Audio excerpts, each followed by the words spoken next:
अस्सलाम वालेकुम स्टूडेंट्स। इस वीडियो में हम HTML के कुछ और नए एलिमेंट्स को स्टडी करेंगे और उनका यूज़ देखेंगे कि उनको किस तरह से यूज़ करेंगे और उनकी फंक्शनैलिटी क्या है।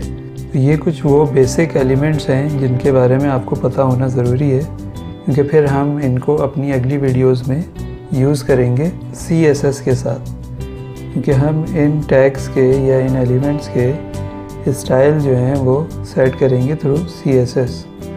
तो अभी फ़िलहाल मैं सिर्फ इस वीडियो के अंदर इन HTML एलिमेंट्स का इस्तेमाल बताऊंगा और उसके बाद नेक्स्ट वीडियो के अंदर मैं इन एलिमेंट्स को CSS के साथ कंबाइन करके मज़ीद आपको और टेक्निक्स बताऊंगा कि वेब पेज में किस तरह से चीज़ों को फॉर्मेट किया जाता है। तो ये मैंने बेसिक एक HTML का डॉक्यूमेंट बनाया हुआ है, जिसमें मैंने आपको पहले भी बताया था कि डॉक टाइप आप ये टैग यूज़ करेंगे, फिर उसके बाद HTML का एलिमेंट, फिर हेड का एलिमेंट, बॉडी का एलिमेंट। ये तो वो बेसिक चीज़ें हैं जो कि हर डॉक्यूमेंट में आपको देनी होंगी। उसके बाद टाइटल और उसके बाद स्टाइल, बैकग्राउंड कलर आप चेंज करना है तो चाहें तो चेंज कर लें। मैं यहाँ पे टाइटल में HTML एलिमेंट्स दे देता हूँ टाइटल, क्योंकि मैं आपको यही बढ़ा रहा हूँ, तो जो वेब पेज हम बनाएंगे उसमें HTML एलिमेंट्स के ही वर्किंग को शो करेंगे। तो मैंने टाइटल HTML एलिमेंट्स दे दिए। स्टाइल का टैग उसी तरह से यूज़ किया जैसे पिछली वीडियोस में हमने यूज़ किया था, और बैकग्राउंड कलर मैंने येलो ही दे दिया। आप चाहें तो कोई और कलर देना चाहें तो आप दे सकते हैं। तो ये बेसिक स्ट्रक्चर तो हर HTML डॉक्यूमेंट या वेब पेज में सेम ही रहेगा।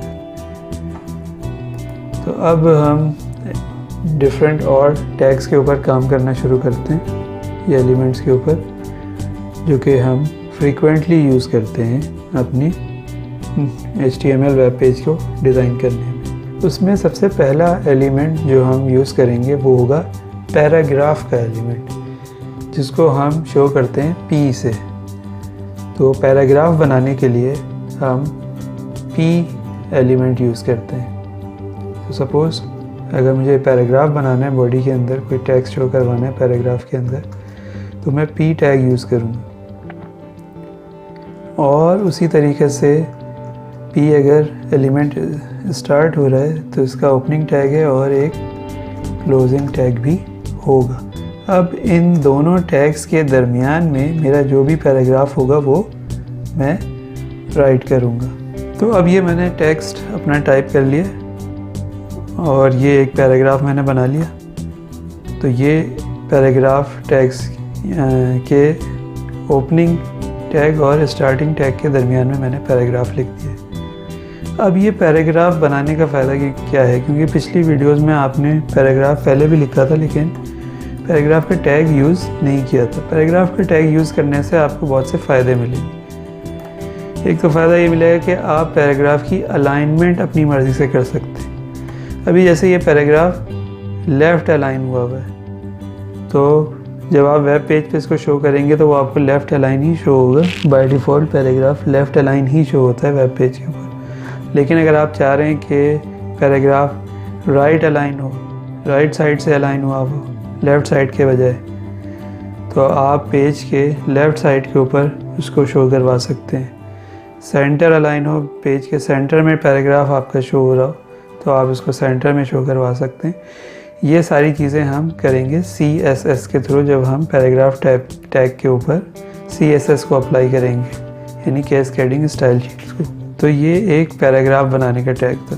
अब आपकी मर्ज़ी है कि आप अपने वेब पेज में कितने पैराग्राफ डिस्प्ले करवाना चाहते हैं टेक्स्ट के, तो आप हर पैराग्राफ के लिए P का टैग रिपीट कर देंगे। जैसे कि अगर मुझे एक और पैराग्राफ बनाना है तो मैं एक और P का टैग यूज़ कर लूँगा, पैराग्राफ का टैग,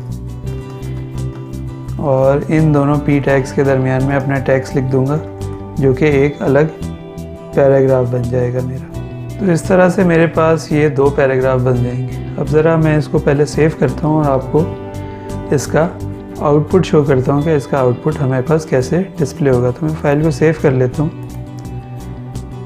और इसको डेस्कटॉप पे ही सेव कर लेता हूँ और इसका नाम रख देता हूँ HTML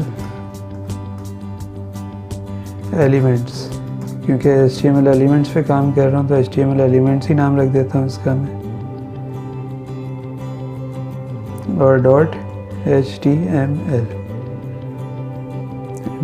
.html देना ज़रूरी है, लाजमी है, आपने ये एक्सटेंशन लाजमी यूज़ करना है।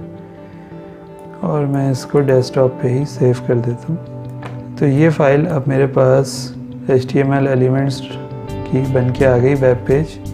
अब मैं इस वेब पेज को ओपन करता हूँ और ओपन करके हम देखते हैं कि इसका आउटपुट हमें क्या मिलता है।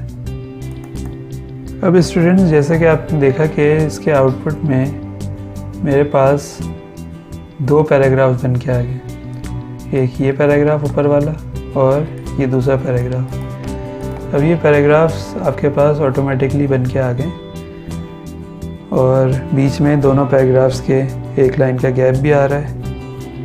तो ये पैराग्राफ टैग का फ़ायदा वो, और ये देखिए कि ये लेफ़्ट अलाइन है, राइट अलाइन नहीं है, ये लेफ़्ट अलाइन है।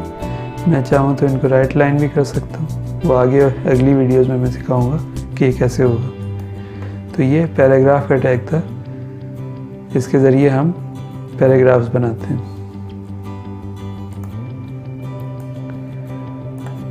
अब इसी डॉक्यूमेंट में हम कुछ और टैग्स भी यूज़ करते हैं और उनका भी इस्तेमाल देखते हैं। अगला एक टैग मैं यूज़ करूँगा जो कि HR टैग कहलाता है। HR टैग यानी हॉरिजॉन्टल रूल, यानी इस टैग के ज़रिए एक लाइन बन जाएगी हॉरिजॉन्टल, जो कि पेज के ऊपर, वेब पेज के ऊपर मुख्तलिफ सेक्शंस को डिवाइड करने के लिए यूज़ होगी। तो अब सपोज़ मैं चाह रहा हूँ कि मैं दोनों पैराग्राफ्स के दरमियान में एक लाइन ड्रॉ कर दूँ ताकि दोनों सेक्शंस मुझे वेब पेज के ऊपर अलग अलग डिस्प्ले होते हुए लगे। तो मैं दोनों पैराग्राफ्स टैग्स के दरमियान में HR का टैग यूज़ कर लेता हूँ। अब HR के टैग से क्या होगा कि पैराग्राफ नंबर 1 और पैराग्राफ नंबर 2 के दरमियान में एक हॉरिजॉन्टल लाइन डिस्प्ले हो जाएगी।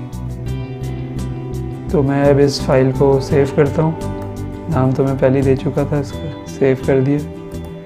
और अब मैं यहाँ पर आकर इंटरनेट ब्राउज़र में आके ये पेज ऑलरेडी लोड हुआ है,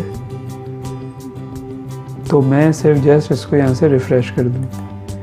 अब देखें, जैसे ही मैंने रिफ़्रेश किया तो मैंने एक HR का टैग ऐड किया था, तो उसकी वजह से ये हॉरिजॉन्टल लाइन एक डिस्प्ले हो गई जो कि आप पेज के ऊपर, तो ये 2 ब्लॉक ऑफ टेक्स्ट को सेपरेट कर रही है ये लाइन। तो ये हॉरिजॉन्टल रूल यानी HR टैग के ज़रिए हुआ। अब HR टैग का कोई एंडिंग या क्लोजिंग टैग नहीं होता, इसका सिर्फ ओपनिंग टैग होता है, इसका कोई एंडिंग या क्लोजिंग टैग नहीं होता। जब मैंने आपको फर्स्ट वीडियो में HTML एलिमेंट्स को पढ़ाया था तो उसमें मैंने आपको HTML एलिमेंट्स की डिफरेंट टाइप्स बताई। तो उसमें मैंने आपको ये बताया था कि कुछ एलिमेंट्स ऐसे होते हैं जिनकी स्टार्टिंग और एंडिंग टैग भी होते हैं, या ओपनिंग या क्लोजिंग, और कुछ टैग ऐसे होते हैं जिनका सिर्फ ओपनिंग टैग होता है, क्लोजिंग टैग नहीं होता। तो HR टैग भी उन टैग में से है जिनका क्लोजिंग टैग कोई नहीं होता। तो उसी तरीके से ये एक पैराग्राफ डिस्प्ले हुआ पैराग्राफ टैग से, फिर उसके बाद HR टैग से ये लाइन डिस्प्ले हुई वेब पेज पे, और उसके बाद दूसरे पैराग्राफ टैग से ये दूसरा पैराग्राफ वेब पेज के ऊपर डिस्प्ले हो गया। और क्योंकि हमने टाइटल में HTML एलिमेंट्स यूज़ किया था तो यहाँ ऊपर HTML एलिमेंट्स लिखा हुआ आ रहा है, और बैकग्राउंड कलर चूँकि हमने येलो सेलेक्ट किया था स्टाइल में, तो बैकग्राउंड कलर पेज का येलो डिस्प्ले हो रहा है। अब बढ़ते हैं कुछ और नए टैग्स की तरफ। HR भी कर लिया हमने, पैराग्राफ भी कर लिया। अब हम बढ़ते हैं, जिस तरह से माइक्रोसॉफ्ट वर्ड के अंदर हम अपने टेक्स्ट को बोल्ड भी कर सकते हैं और इटैलिक्स भी कर सकते हैं, तो उसी तरह से हम यहाँ पे भी HTML में भी वेब पेज के ऊपर अपने टेक्स्ट को बोल्ड और इटैलिक कर सकते हैं। तो आइए देखते हैं कि ये कैसे करेंगे। अब सपोज़ ये वर्ड है पेंगुइन। मैं ये चाहता हूँ कि क्योंकि ये पेंगुइन के बारे में पैराग्राफ है तो मैं चाह रहा हूँ पेंगुइन ज़रा हाईलाइट हो जाए और बोल्ड में शो हो। तो बोल्ड के लिए मेरे पास एक अलग HTML एलिमेंट है B। तो B के टैग्स के दरमियान में मैं पेंगुइन को लिखूँगा। तो पेंगुइन के स्टार्ट में मैं B टैग यूज़ कर लेता हूँ। तो पेंगुइन के स्टार्ट में मैं B का एलिमेंट यूज़ कर लेता हूँ और पेंगुइन के एंड में भी B का टैग यूज़ कर लेता हूँ। तो अब देखें पेंगुइन जो है वो B के ओपनिंग और B के एंडिंग टैग या क्लोजिंग टैग के दरमियान में लिखा हुआ है। B का ओपनिंग टैग, उसके बाद बीच में पेंगुइन लिखा हुआ है, पेंगुइन्स, और उसके बाद B का क्लोजिंग टैग। तो अब चूँकि B के ओपनिंग और क्लोजिंग टैग्स के दरमियान में पेंगुइन लिखा हुआ है तो इन दोनों के टैग्स के दरमियान में जो भी टैग्स लिखा हुआ होगा वो बोल्ड शो होगा। तो मैं इस फाइल को दोबारा सेव कर लेता हूँ और वेब पेज पे आके रिफ़्रेश करता हूँ। तो अब देखें कि पेंगुइन्स जो है वो बोल्ड हो चुका है इस वक्त तक हमारे पास। मैं इसको थोड़ा सा जूम करके आपको दिखा देता हूँ ताकि आपको ज़्यादा वाज़ेह नज़र आए। ये देखिए पेंगुइन जो वर्ड था ये बोल्ड हो चुका है। अब मैं एक और टैग यूज़ करता हूँ। बोल्ड तो मैंने आपको सिखा दिया कि कैसे करते हैं B टैग से। अब हम किसी वर्ड को इटैलिक्स में कन्वर्ट करके देखते हैं कि इटैलिक्स में कैसे होगा। तो अब सपोज़ जैसे ये वर्ड है बर्ड्स, इसको मैं इटैलिक्स बनाता हूँ। तो अब मैं इटैलिक्स के लिए I टैग यूज़ करूँगा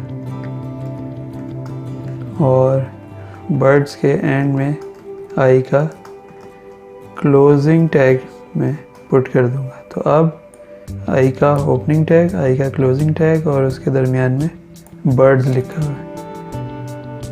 तो अब मैं इसको सेव करता हूँ और वेब पेज पे आके उसको रिफ़्रेश कर देता हूँ। तो देखें बर्ड्स आपका इटैलिक्स हो गया। तो उसी तरीके से ज़रूरी नहीं है कि आप सिर्फ किसी एक वर्ड के ऊपर ही अप्लाई करें, आप पूरे पैराग्राफ के ऊपर भी बोल्ड इटैलिक अप्लाई कर सकते हैं। जैसे सपोज़ मैं यहाँ करके आपको दिखाता हूँ। तो अब ये देखें बोल्ड का स्टार्टिंग टैग और एंडिंग टैग मेरे पास यहाँ पे शो हो रहा है। तो अब अगर मैं इसको सेव करता हूँ और यहाँ के रिफ़्रेश करता हूँ तो देखें पूरा पैराग्राफ ही बोल्ड हो गया है। अब मैं चाहूँ तो दो टैग्स को एक साथ भी यूज़ कर सकता हूँ। फॉर एग्ज़ाम्पल मैं इटैलिक्स भी साथ ही कर देता हूँ और इटैलिक्स को यहाँ पे आके एंड भी कर देता हूँ। तो अब देखें कि आपके पास बोल्ड का टैग स्टार्ट हुआ, एंड हुआ, इटैलिक्स का टैग स्टार्ट हुआ, इटैलिक्स का टैग एंड हुआ। ये हो गए नेस्टेड एलिमेंट्स, यानी बोल्ड टैग और फिर बोल्ड टैग के अंदर इटैलिक टैग। अब मैं इसको सेव करके इसका आउटपुट चेक करता हूँ। तो अब देखें पैराग्राफ बोल्ड भी हो गया और इटैलिक्स भी हो गया। अब हम एक नया टैग और स्टडी करते हैं जिसको हम कहते हैं हेडिंग टैग या हेडिंग एलिमेंट। और ये टैग या ये एलिमेंट हेडिंग्स बनाने के लिए इस्तेमाल होता है।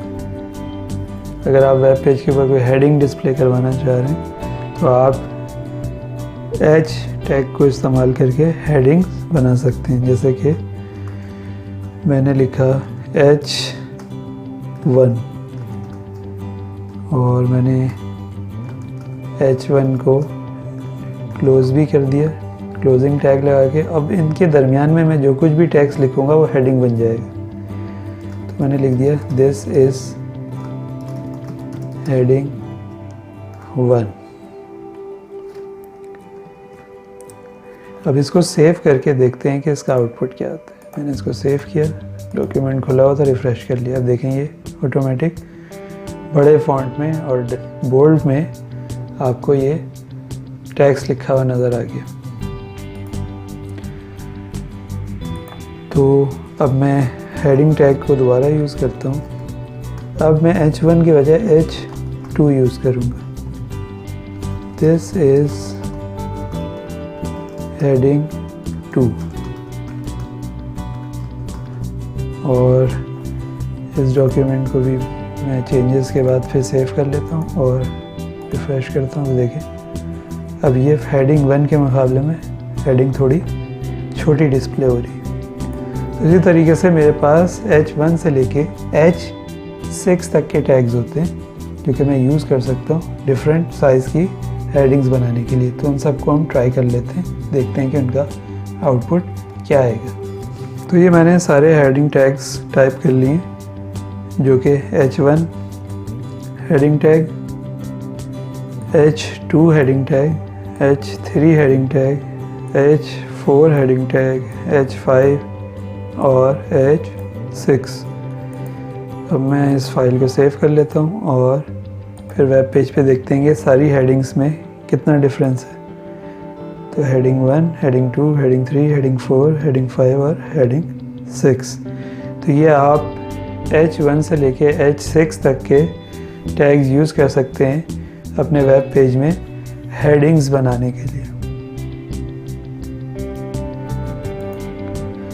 तो ये डिफरेंट HTML एलिमेंट्स थे जो कि हमने पढ़े, जो कि आगे हम फ्रीक्वेंटली यूज़ करेंगे अपने वेब पेजेस को बनाने के लिए। जिसमें सबसे पहले हमने यूज़ किया था पैराग्राफ टैग P, फिर उसके बाद HR हॉरिजॉन्टल रूल टैग जिससे एक लाइन ड्रॉ हुई, फिर उसके बाद हमने बोल्ड और इटैलिक्स के लिए B और I के टैग्स इस्तेमाल किए, और उसके बाद हमने हेडिंग्स बनाने के लिए H के टैग यूज़ किए H1 से लेके H6 तक।